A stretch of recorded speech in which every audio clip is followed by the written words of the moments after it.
भीष्म पितामह को इच्छा मृत्यु का वरदान देने वाले उनके पिता राजा शांतनु आखिर कितने शक्तिशाली थे? उनके अंदर वरदान देने की शक्ति आखिर कहां से आई? आप देख रहे हैं मिस्टीरियस हिंदू। तो चलिए अब करते हैं ज्ञान की बात। वीडियो में आगे बढ़ने से पहले हमारे चैनल को सब्सक्राइब अवश्य करें और बेल आइकन जरूर दबाएं। साथ ही कमेंट बॉक्स में जय हरि विष्णु अवश्य लिखिएगा। महाभारत के एक प्रसिद्ध पात्र जिनकी वजह से स्वयं देवव्रत यानी भीष्म पितामह को आजीवन ब्रह्मचारी रहने की प्रतिज्ञा लेनी पड़ी। हम बात कर रहे हैं राजा शांतनु की। तो आखिर राजा शांतनु कितने शक्तिशाली थे? आखिर उनमें ऐसी कौन सी खास दिव्य शक्ति थी जो उन्होंने अपने पुत्र को इच्छा मृत्यु का वरदान तक दे डाला? कैसे आई थी उनमें ये खास शक्ति? और क्या कुरु वंश के वो सबसे शक्तिशाली राजा थे? आज के इस वीडियो में महाभारत के एक मुख्य पात्र यानी राजा शांतनु के बारे में, उनकी संपूर्ण जीवनी के बारे में इस वीडियो में आपको जानने को मिलेगा। तो इस वीडियो को अंत तक अवश्य देखिएगा। महाभारत के आदि पर्व अध्याय 97 के अनुसार राजा प्रतीप ने देवी गंगा को अपनी बहू होने का वचन दिया था। एक बार राजा प्रतीप अपनी पत्नी के साथ उनको लेकर पुत्र प्राप्ति के लिए तपस्या कर रहे थे। तपस्या के प्रभाव से राजा प्रतीप की पत्नी की नाभि में एक तेजस्वी गर्भ समा गया, जिसके बाद प्रतीप की महारानी ने देवताओं के जैसे सुंदर और तेजस्वी पुत्र को जन्म दिया, जो सूर्य की तरह ही प्रकाशमान था। उन बूढ़े राज दंपति के यहाँ प्राचीन राजा महावीर श्री ही पुत्र रूप में पैदा हुए थे। शांत पिता की संतान होने की वजह से उस बालक का नाम शांतनु रखा गया। राजा शांतनु धीरे धीरे बड़े हुए और बड़े होने पर राजकुमार की गद्दी उन्हें सौंपी गई और ऐसे में वो संसार की रक्षा का काम करने लगे। वो धर्मों में सबसे महान थे। उन्होंने धनुर्विद्या में उत्तम योग्यता प्राप्त की, साथ ही उन्होंने वेदों का अध्ययन भी किया। ऐसे ही ज्ञान बटोरते बटोरते राजकुमार शांतनु युवा अवस्था में पहुंचे। तब राजकुमार शांतनु को राजा प्रदीप ने आदेश दिया कि पूर्व काल में मेरे पास एक दिव्य नारी आई थी। यदि एकांत में वो तुम्हारे पास आए और उसके मन में तुम्हारे लिए काम या प्रेम की भावना पैदा हो, वो तुमसे पुत्र पाने की इच्छा रखती हो, तो तुम उसे कोई प्रश्न ना करना। अगर तुम चाहो तो मेरी आज्ञा से उसे अपनी पत्नी बना लेना। अपने पुत्र शांतनु को ऐसा आदेश देकर राजा प्रदीप ने उसी समय उनका राज्य अभिषेक कर दिया और खुद आगे का जीवन बिताने के लिए जंगलों में चले गए। और ऐसे ही समय बीतता गया। राजा शांतनु जंगली जानवरों का शिकार करने के लिए वन में घूमा करते थे और गंगा जी के किनारे अकेले ही विचरण किया करते थे। एक दिन उन्होंने एक बहुत ही सुंदर नारी को देखा जो देवी लक्ष्मी की तरह ही प्रकाशित हो रही थी। उसे देखते ही राजा शांतनु आश्चर्यचकित हो गए। वो नारी भी वहां घूमते हुए तेजस्वी राजा शांतनु को देखकर उन पर मोहित हो गई। तब राजा शांतनु उस नारी से बोले कि देवी, मैं आपसे विनती करता हूँ कि आप मेरी पत्नी बन जाओ।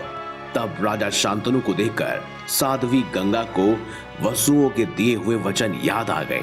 साथ ही राजा प्रतीप की बात भी याद आ गई और वो बोली, राजन, मैं आपकी महारानी बनूंगी, लेकिन मेरी एक शर्त है। देवी गंगा ने कहा कि राजन, मैं अपनी मर्जी से अच्छा या बुरा कुछ भी करूंगी। आप ना तो कभी मुझे रोकेंगे और ना ही कभी मुझसे कोई सवाल करेंगे। हे राजन, मैं भला करूं या बुरा करूं, जो कुछ भी करूं, उसके लिए आप कभी रुकावट नहीं बनेंगे। और अगर आपने कभी मुझे किसी भी काम को करने से रोका या कुछ गलत वचन कहा तो मैं उसी समय आपका साथ छोड़ दूंगी। राजा शांतनु को उसी समय देवी गंगा से प्रेम हो गया और उन्होंने देवी गंगा की शर्त को तुरंत मान लिया। और फिर राजा शांतनु देवी गंगा को अपने रथ पर बिठाकर उनके साथ अपनी राजधानी की ओर चले गए। उसके साथ ही इच्छा अनुसार रमण करते हुए महाराज शांतनु ने उसके गर्भ से देवताओं के समान तेजस्वी 8 पुत्र उत्पन्न किए। लेकिन जब भी कोई पुत्र पैदा होता तो देवी गंगा उसे गंगा जी के जल में फेंक देती। पत्नी का यह व्यवहार राजा शांतनु को अच्छा नहीं लगा था। लेकिन फिर भी वचन में बंधे होने की वजह से वह उनसे कुछ नहीं कह पाते थे। ऐसा करते करते देवी गंगा ने उनके 7 पुत्रों को पानी में फेंक दिया। लेकिन जब उनका 8वां पुत्र पैदा हुआ तब राजा ने अपने पुत्र के प्राण बचाने की इच्छा से देवी गंगा को रोक लिया और बहुत दुखी मन से कहा, मैंने आज तक कोई भी ऐसी स्त्री नहीं देखी जो अपने ही बेटे को मार डालती हो। तुम तो एक कुमाता हो। तब गंगा बोली कि मैं अब तुम्हारे इस पुत्र को नहीं मारूंगी, लेकिन यहाँ मेरे रहने का समय अब खत्म हो चुका है, जैसे कि पहले ही हमने शर्त में तय किया था। दरअसल ये तुम्हारे 8 पुत्र महातेजस्वी महाभाग वसु देवता हैं। वशिष्ठ जी के श्राप दोष से ये मनुष्य योनि में आए थे। तुम्हारे सिवा कोई दूसरा राजा इस पृथ्वी पर ऐसा नहीं था जो उन वसुओं का जनक हो सके। इसी प्रकार इस जगह पर मेरी जैसी दूसरी कोई मानवी नहीं है जो उन्हें गर्भ में धारण कर सके। राजन, तुमने 8 वसुओं को जन्म देकर अक्षय लोक जीते हैं। वसु देवताओं की यह शर्त थी कि मैंने उसे पूर्ण करने की प्रतिज्ञा ली थी। जो जो वसु जन्म लेगा उसे मैं जन्म लेते ही मनुष्य योनि से छुटकारा दिला दूंगी। इसीलिए अब वह वसु महात्मा वशिष्ठ जी के श्राप से मुक्त हो चुके हैं। ये पुत्र देवव्रत और गंगाधर नाम से दुनिया में प्रसिद्ध होगा। यही 8वां वसु है। आपका यह पुत्र अभी शिशु अवस्था में है। बड़े होने पर यह फिर से आपके पास आएगा। ये सब बातें बताकर गंगा जी उस नवजात शिशु के साथ वहीं से अंतर्ध्यान हो गई। राजा शांतनु बड़े बुद्धिमान थे। वह धर्मात्मा नरेश संपूर्ण जगत में सत्यवादी के रूप में विख्यात थे। शांतनु में इंद्रिया का संयम, दान, क्षमा, धैर्य और उत्तम तेज था। उनमें सभी सद्गुण मौजूद थे। वो अत्यंत पराक्रमी थे। उनके समान धर्मपूर्ण शासन करने वाला कोई दूसरा राजा नहीं था। इसीलिए सभी राजाओं ने मिलकर राजा शांतनु को राजराजेश्वर सम्राट के पद पर विराजमान कर दिया। जब दूसरे अन्य राजाओं ने राजा शांतनु को अपना स्वामी और रक्षक बना लिया तब किसी को शोक, भय और मानसिक संताप नहीं रहा। दान, धर्म और तपस्या तीनों के योग्य से उनमें दिव्य कीर्ति की वृद्धि हो रही थी। कहते हैं राजा शांतनु को 36 सालों तक स्त्री के बिना काम का अनुभव न करते हुए वन में रहे थे और एक समय को वो किसी जंगली जानवर का पीछा करते हुए भागीरथी गंगा के तट पर आए। उन्होंने देखा कि गंगा जी में थोड़ा सा ही पानी रह गया है। इसके बाद उन्होंने देखा कि एक बहुत सुंदर और तेजस्वी कुमार दिव्यास्त्र का अभ्यास कर रहा है और अपने तीखे बाणों से समूची गंगा की धारा को रोक कर खड़ा है। वह अपने ही पुत्र को पहचान ना सके। वो बालक अपने पिता को देखकर उन्हें माया से मोहित कर शीघ्र अंतर्ध्यान हो गया। तब गंगा जी ने अपने पुत्र का दाहिना हाथ पकड़कर उनके सामने आई।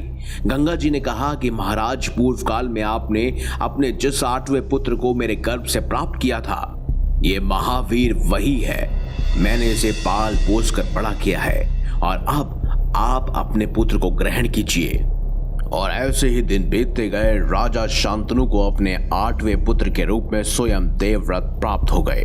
लेकिन समय का पहिया आगे बढ़ा। कहते हैं राजा शांतनु को घूमते घूमते एक कन्या दिखाई दी। वो कोई और नहीं बल्कि स्वयं निषाद कन्या थी। जी हाँ, निषाद कन्या सत्यवती। उसके आगे का वृतांत तो आप सब जानते ही हैं कि किस तरह से राजा शांतनु फिर सत्यवती के प्रेम में पड़े। इसके बाद सत्यवती ने उनके सामने संपूर्ण राजपाट में उनके ही पुत्र का हाथ और अधीनता बताई और इसी की शर्त रखी, लेकिन राजा ने उसे नहीं माना। इसके बाद वो वियोग में रहे। इसके बाद स्वयं निषाद राज ने देवव्रत के सामने भी वो शर्त दोहराई थी, लेकिन ऐसे में ही देवव्रत ने भी एक संपूर्ण प्रतिज्ञा ली। उन्होंने निषाद राज से कहा, हे निषाद राज, मेरी सच्ची प्रतिज्ञा सुनो और ग्रहण करो। इस सत्यवती के गर्भ से जो पुत्र उत्पन्न होगा वही हमारा राजा होगा। आज से मेरा जीवन अखंड ब्रह्मचर्य व्रत चलता रहेगा। और ऐसा कहकर देवव्रत अपने ही रथ पर विराजमान हो गए और स्वयं वापस आकर महाराज शांतनु को उन्होंने माता सत्यवती को सौंप दिया। और इसके बाद कहते हैं कि स्वयं राजा शांतनु ने भीष्म पितामह को आजीवन इच्छा मृत्यु का वरदान दिया था। लेकिन अब सवाल घूम फिर कर यही उठता है कि आखिर राजा शांतनु क्या इतने शक्तिशाली थे कि जो अधिकार या जो वरदान सिर्फ और सिर्फ देवता दे सकते थे वो क्या राजा शांतनु भी दे सकते थे? तो इसके पीछे एक खास संयुक्त कारण है। दरअसल महाभारत काल में जन्मे कोई भी पात्र साधारण मनुष्य नहीं थे। शांतनु भी महाविश्व के पुनर्जन्म थे। जी हाँ, प्राचीन समय में इक्ष्वाकु वंश में राजा महावेश हुए। उन्होंने बड़े बड़े यज्ञ करके स्वर्ग लोक प्राप्त किया था। ब्रह्मा जी के दरबार में एक समय राजा महावेश गंगा को देखकर काम आसक्त हो गए थे। जब ब्रह्मा जी ने देखा तो उन्होंने महावेश को मृत्यु लोक में जाने का श्राप दिया और कहा कि गंगा के कारण ही तुम्हारा प्रिय इस संसार केवट होगा और जब उस पर तुम क्रोध करोगे तब इस श्राप से मुक्त हो जाओगे। ब्रह्मा जी के श्राप के कारण राजा महावेश ने कुरुवंश में राजा प्रदीप के पुत्र शांतनु के रूप में जन्म लिया। जिस पुरुष ने 1000 वर्षों तक तप किया हो और सत्यलोक को प्राप्त किया हो वो कोई साधारण पुरुष तो नहीं हो सकता। यही नहीं, देवी गंगा को उनके कर्मों के कारण हुए दोष से छुटकारा पाने के लिए उनसे विवाह करना पड़ा। तो ये बात यही कारण दिखाती है कि राजा शांतनु शारीरिक, मानसिक और आध्यात्मिक शक्ति से युक्त एक महान पुरुष थे और उनके समस्त कार्यों को हमने विस्तार से अपनी बातों में बताया है। इससे तो आप समझ ही सकते हैं कि आखिर वो निश्चित रूप से ही अपने पुत्र को वरदान देने में सक्षम थे। और हाँ, कुरुवंश के महानतम राजाओं में से एक और शक्तिशाली राजाओं में से एक भी राजा शांतनु थे। तो इसीलिए कमेंट बॉक्स में राजा शांतनु अमर रहे अवश्य लिखिएगा। वीडियो अगर आपको अच्छी लगी है तो लाइक कीजिए, हमारे चैनल को सब्सक्राइब कीजिए और ज्यादा से ज्यादा शेयर भी कीजिए। मिलेंगे अगली बार एक नई खास वीडियो के साथ। तब तक देखते रहिए संपूर्ण ज्ञान का केंद्र बिंदु मिस्टीरियस हिंदू।